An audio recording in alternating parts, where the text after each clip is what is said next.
আসসালামু আলাইকুম। আমি এখন বানাবো খুব সহজে খুবই মজার একটা পুরানো দিনের রান্না। এটাকে বলে চাল কপি। এটা এমনি স্ন্যাক্স হিসেবেও খাইতে পারেন, ফুল মিল হিসাবেও খাইতে পারেন, অথবা তরকারি হিসাবেও খাওয়া যায়।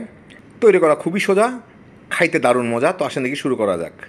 আমি এখানে 5টা কাঁচামরিচ, 1 চা চামচ আস্ত জিরা আর 1 ইঞ্চি লম্বা একটা আদার টুকরা নিছি। এইগুলোকে আমি একসাথে বেটে নিব।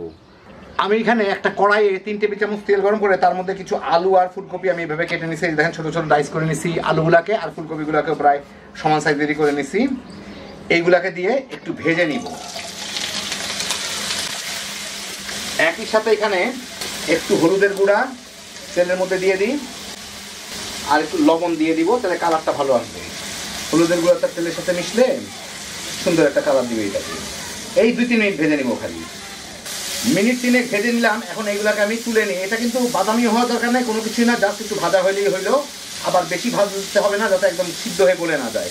এগুলাকে আমি এখন উঠায় নিব ওই তেল থেকে।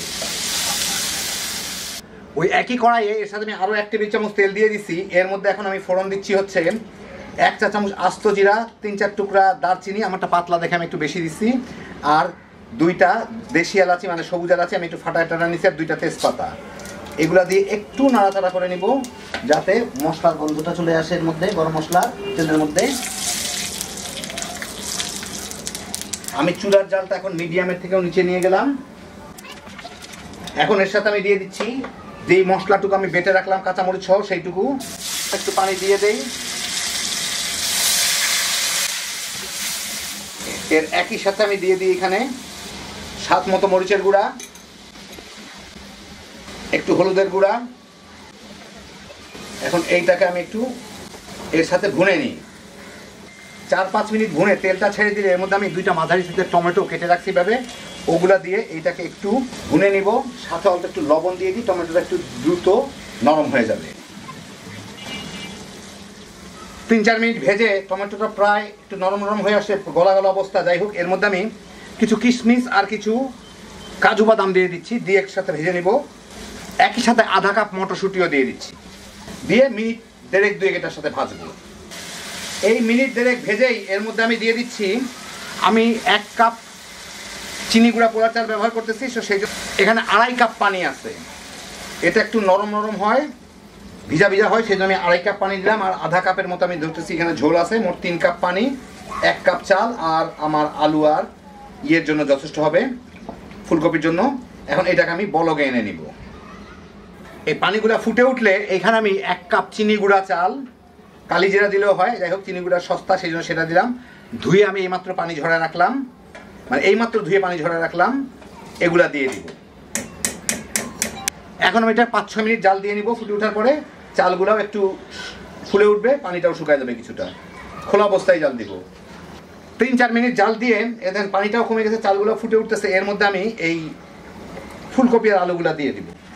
এর মধ্যে তেল তেল আছে, চেঁচে পুছে দিয়ে দিই, এগুলো সুন্দর ফ্লেভার।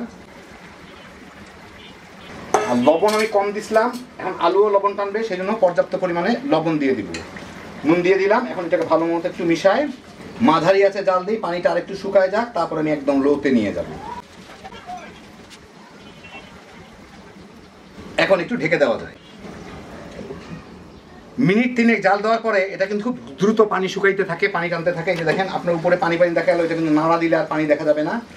দেখেন প্রায় শুকনো শুকনো হয়ে গেছে। যাই হোক, এর মধ্যে আমি এখন 1 চা চামচ গরম মশলার গুঁড়া দিয়ে দিব, দিয়ে এটা ভালো মতো মিলায়, ছোট চামচ দেখে 2বারে দিলাম। এটা একটু ভালো মতো মিলায় এর সাথে এটাকে আমি একদম কম জালে দমে রাখবো।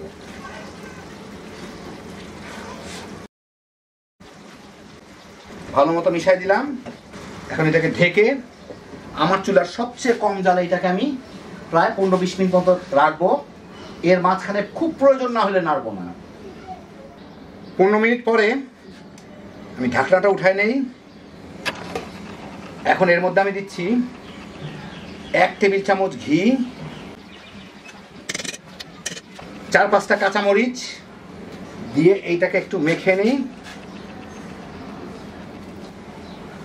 আরেকটা জিনিস দিতে হবে, সেটা হচ্ছে একটু গরম মশলার গুঁড়া, আধা চা চামচের মতো দিলাম, দিয়ে এটাকে ভালো মতো মিশায়।